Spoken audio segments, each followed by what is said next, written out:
So yeah, quite literally though, like you know what I'm saying, like you be like, yeah, with the like you were saying with I ain't gonna say that because I don't want nobody to get mad at me for repeating somebody else, but like the weapons of mass destruction, what are we're investigating, you know what I mean? Like, yeah, like literally making them lean in. Right. And physiology follows psychology follows your physiology. So when your body physically leans in, guess what else leans in? Your mindset, your thinking, you're listening. So that's one of the master traits of influence is to lower your voice. Like you ever met the other hypnotist I kick it with sometimes named Soul? I don't like him.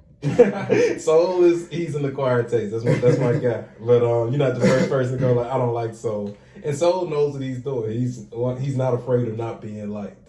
But it's not like anything he did. I don't like his voice. Yeah, but the people who he trying to reach, they love his audience. Loves his voice. I mean, yeah. And that's one of the things that I always like push to influencers. Like, in order to be big, you gotta to be real big. You need a group of people that's like, I don't like him, and you need a group of people that's gonna fight those people. And be like, think about Beyonce in the Beehive, Rihanna and what they call it, the Navy. Yeah, you need a group of people like I'm not a fan. You need a group of people that's gonna be like, you a fan or you beat up? Yeah, and they gonna beat you into submission. You assaulted. Right. But lowering your voice, it causes people to you watch like a lot of the trying to hear you, the Hollywood old heads, like you watch of a Denzel Washington, you watch a Clint Eastwood, they talk like in whispers, and they not gonna talk loud. You say, excuse me, what was that? They gonna repeat the same shit in the same time. They gonna force you to do this number. And as you do that number, you automatically become like watch the average hypnotist. They're not screaming. In a second, I'm gonna snap my fingers. And when I snap my fingers, and in order to listen, in order to hear, if you want to hear what I'm saying, you gotta give me your undivided attention. Right. Like if I'm screaming and I'm talking loud. You gotta be thinking too. You gotta be thinking about my words. Because, you know what I'm saying? Like, just undistracted, super undistracted. And I'm also putting embedded commands in there. Like, one of my favorite things to do is to say some shit like, in a second, I'm going to count from 1 to 5. And when I count from 1 to 5, you're going to open your eyes and you're going to feel amazing as soon as I say the number 5. Because anyone can begin 2, feel 3 or 4 times better. 5, eyes open. like you see that? You see that? That's tight. Anyone can begin 2, feel 3 or 4 times better. 5. That's cold as fuck. Yeah, so you didn't even notice. Like, so even if you was trying to fight against what I was saying, right? It's you got your guard up, and it's like I love fucking with my kids playing games like red light, green light. I'm like red light, green light, red light, red light.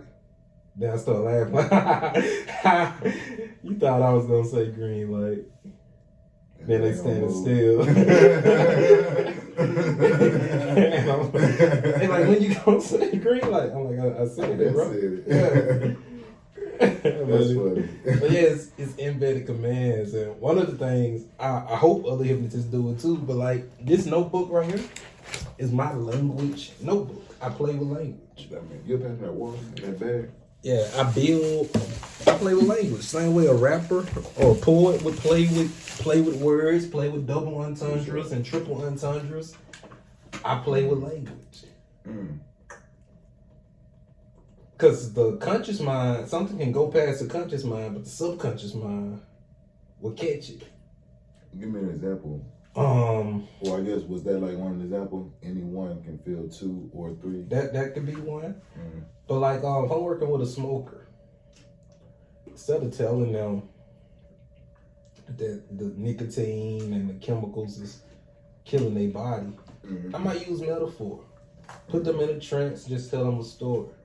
Imagine you bought your dream house. You buy your dream house, and your son builds a bonfire in the living room. You see where this is going? Yeah. And he's getting smoke all over the walls, and you can't get rid of this smell. And he's really just ruined the place. Right. And it's like, no matter how hard you scrub, if you don't put out the fire, yeah, that's my fault. It just, like, so, yeah, like, you could argue with the cigarettes are killing you. Well, I'm not dead yet. And, like, because as humans, it's our super, we can believe anything we want to believe.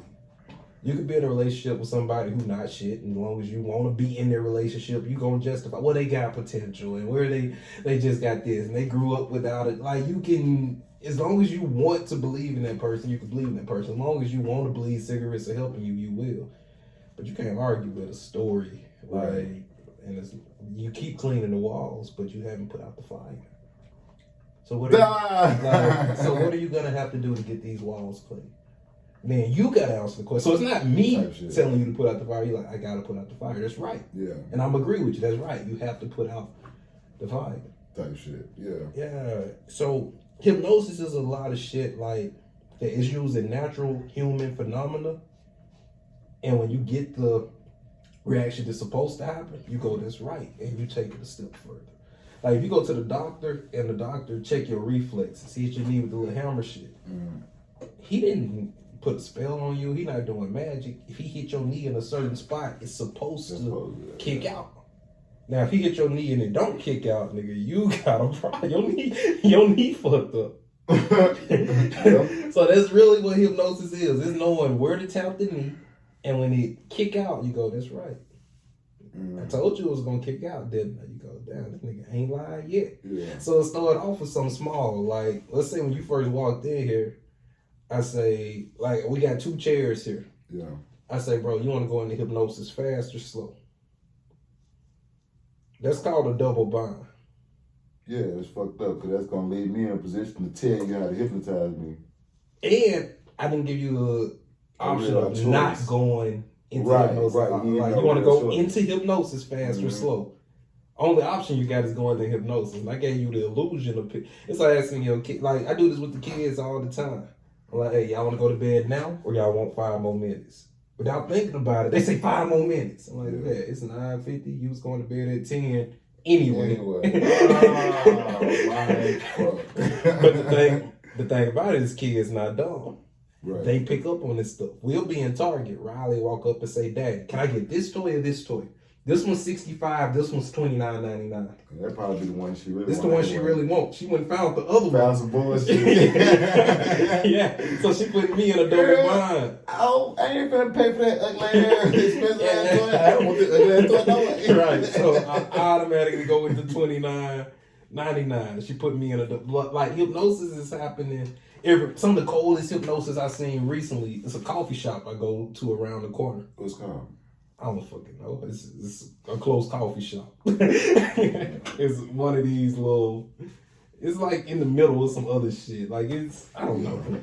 I don't even know if it got a name. It's a part of some. It's next to the 7-Eleven down like in a building. Yeah, some type shit like that. But everybody there has awesome customer service. Like, how's your day? What are you up to? How's your day going? Like, they don't care, but they act like they care. Okay, I like that sweatshirt, man. This is a basic Nike sweatshirt. You don't care about this little sweatshirt, but I put you a little extra such and such in there. No, don't like you can tell it's in their training to give you more than you pay for and over deliver, and they're prepared to. They got the prices fixed at a point where they can give you extra and not feel it. Type shit. So yeah, I upsized. You asked for a 16 ounce. I bumped you up to the 20. It's in their pricing, but they smart about it. But when you go to the tip thing, it's how was our service? Below average, average, superior. And below average is like no tip at all. Average is like a $2 tip, and the superior is like a $5 tip. Mm-hmm. Every time I go in there, the service is superior. Mm-hmm. So when I answer the question, like, it's not asking me how much do you want to tip. It asks me how was the service. Yeah. And the pricing is connected to me answering the question that they asked me. So when I press superior, I just left a $4 or $5 tip without even consciously saying I want to give you a $4 tip. Right. So I done got a $4 cup of coffee and tipped you 100%. Because you didn't ask me how much I wanted to tip. You asked me how was the service, and you had the number in small print under the answer to the question. That's kind of fucked up. but as a hypnotist, I'm like, nah. I admire the game. I'm like, damn, that's cold. That is cold. I'm still in that. Right? Yeah, I'm still in that. But cause it'll fuck you up though. Cause if somebody don't want, like, if somebody like really don't want to leave a tip, or can't afford, shouldn't have been buying a $4 cup of coffee. Anything. It's like now your rating goes down because your service is I don't poor. say old girls below. Get her in trouble. I don't really give a fuck. You're gonna be poor because I don't want to give a tip. Like, look, but don't finish the transaction. Slide her back the iPad. My damn coffee. Take the coffee back. But now you get no dollars. That's some hypnotic shit, though, right? But I guess so, cause I was thinking like that's some good marketing. Right, but this shit was happening in all around us. Like Walmart will practically give away a 12-pack of Cokes or Dr. Pepper or some shit. They 3 for $10, 3 for $7. Cause they know when you get in there, the Coke's at the back of the damn store. You gotta pass by batteries, bread, fish sticks. You gonna grab something else on the way to the damn Cokes. And you're not going to Walmart just for Cokes. Just for Cokes. And even if you think you're going just for Cokes, you're not going just for Cokes. You're gonna remember some shit. Right. There's some shit that go good with Coke. Right. There's some shit that and if you coming for Coke and you're not on a Dr. Thunder budget already, like you got some disposable income. They finna get it out of you. Even like when you look at the placement of the candy. If you pay attention, you'll notice like chocolate and a candy that the adults like, it's eye level with the adults. Starburst and Skittles and fruity candy is at eye level with the children. Like these people know what they doing, man. People go, don't hypnotize me. Like, bro, you live in a ocean of hypnosis, man. Like people come to me when they want to get hypnotized. Like they got something they want to do and they having trouble doing. That's when they come to me because they already been hypnotized and they want to get unhypnotized. That's really what I do. I de-hypnotize people. You weren't born with a nicotine addiction. You weren't born addicted to sugar. You said that before. Yeah. So you come to me when you want to be like, bro, they didn't got me. Like these nicotine motherfuckers and got me. Can you help me unhypnotize myself? That's the role I play, is unhypnotized. Type shit. Yeah. I never thought about that either.